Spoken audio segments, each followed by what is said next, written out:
Last night was the US opening night for the My Hero Academia 2 Heroes, and despite the fact that I went to a mid-evening showing in a theater in a sleepy suburbs on the outskirts of LA on a Tuesday, the place was packed.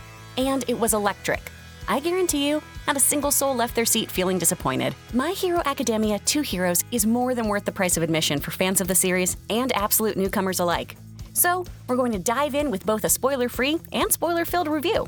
For Nerdwire, I'm Chris Carr, and this is why My Hero Academia 2 Heroes is a must-see. We're gonna hit the spoiler-free half of the review first, but before we do, I want to speak about something I touched on lightly in the intro. I'm absolutely thrown back and impressed by the audience I viewed the movie with. To be fair, this was an opening night of a limited theatrical release for a very niche fandom, but even then, the atmosphere this movie drew in speaks volumes to the popularity and positivity of the My Hero franchise. Loud, unified cheers and laughs permeated the showing. And usually, I find that sort of behavior a little annoying, but there was something about the My Hero fans that made the experience infectious. When big moments came or certain characters appeared, the crowd applauded wildly. And that crowd was made of children, adults, and teens of what seemed like a wide variety of lifestyles. Is anime popular now? Because I both simultaneously felt like I was part of a standard blockbuster movie theater audience and an intimate diehard fan event.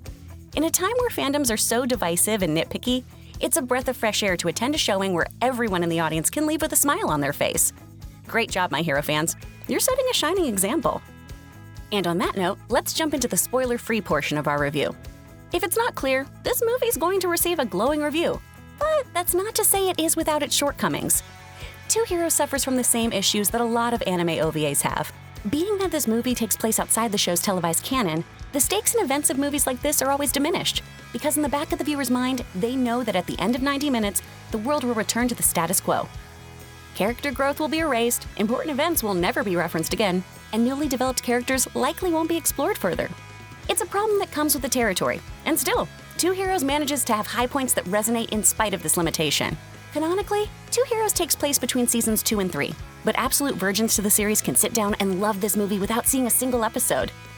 The film does a succinct job at summarizing the early parts of the show, and being that anime in general takes a few episodes to hook viewers, this movie actually makes for a great entry point into the world. Whitney joined me last night despite never having watched the show, and she left so excited to binge the series immediately after she finishes her Danny Phantom rewatch for an upcoming video.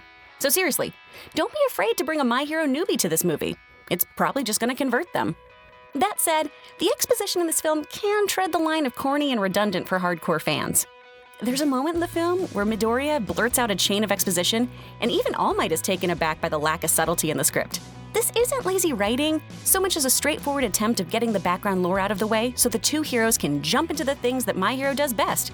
And it does what My Hero Aka does best in spades. While the film fails to include every fan-favorite character, each character that is included gets some moments within the ensemble to shine. Obviously, some of those moments are more noteworthy than others, but My Hero's history of fleshed-out side characters isn't lost in this installation.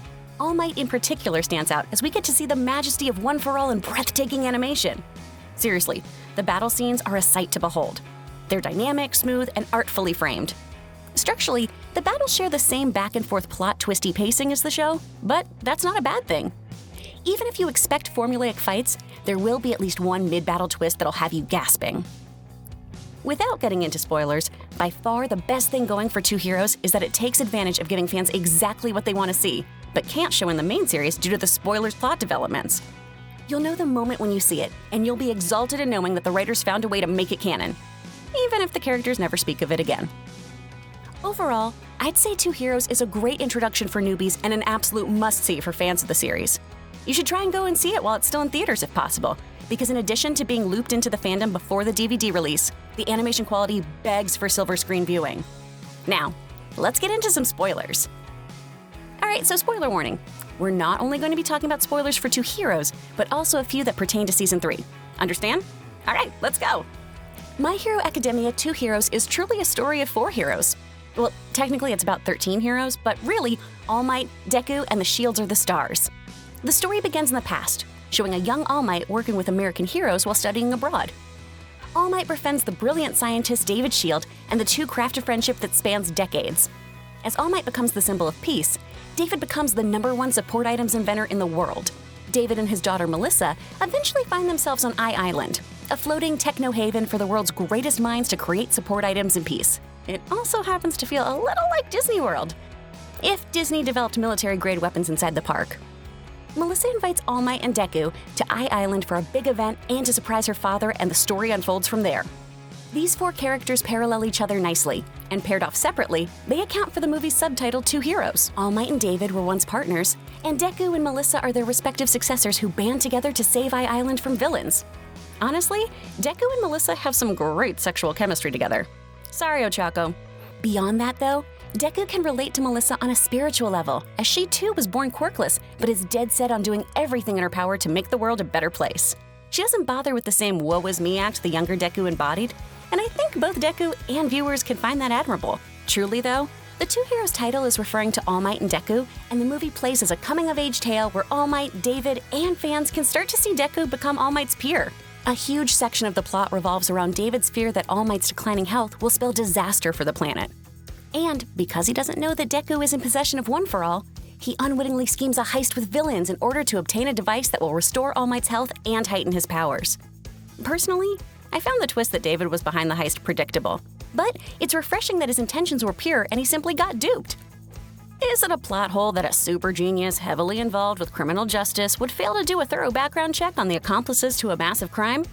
Yes, but it also paints a fascinating character who would sacrifice his conscience and future to save his friend in the world. The fact that his plan backfires so horrendously only increases the tragedy of the matter.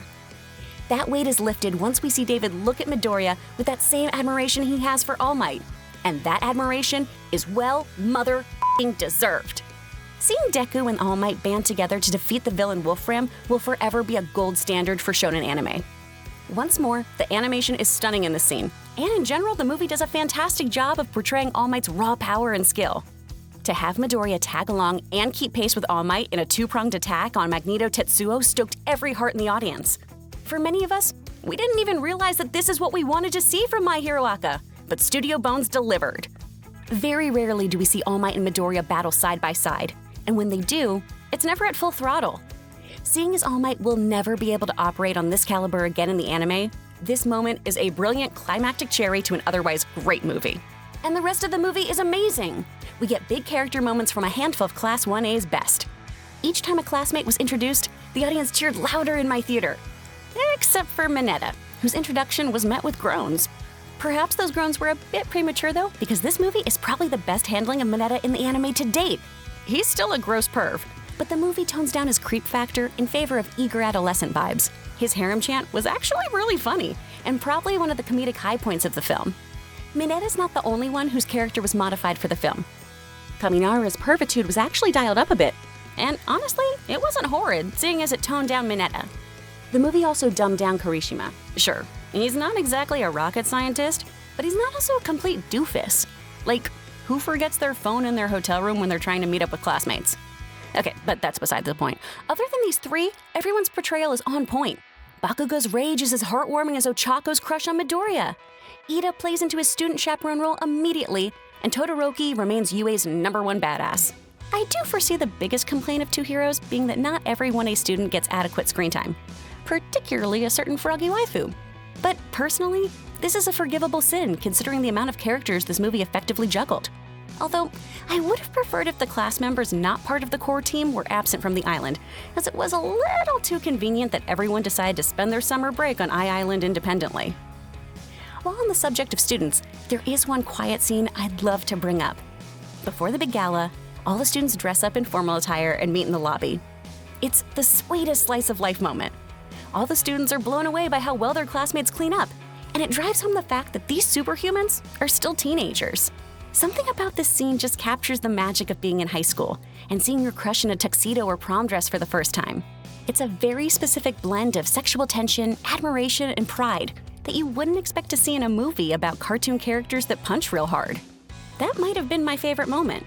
But what about yours? Did Sam the assistant's betrayal throw you for a loop? How about the last-minute reveal that One For All played a role in organizing the heist? I'd love to hear your thoughts, so let me know how you felt about Two Heroes in the comments. Ultimately, I'd give My Hero Academia Two Heroes a 9 out of 10. It's an absolute must-see for fans. If you want more animation reviews and essays, check out the videos on screen, or visit us on Roku. Until next time, I'm Chris Carr. See you, Space Cowboy.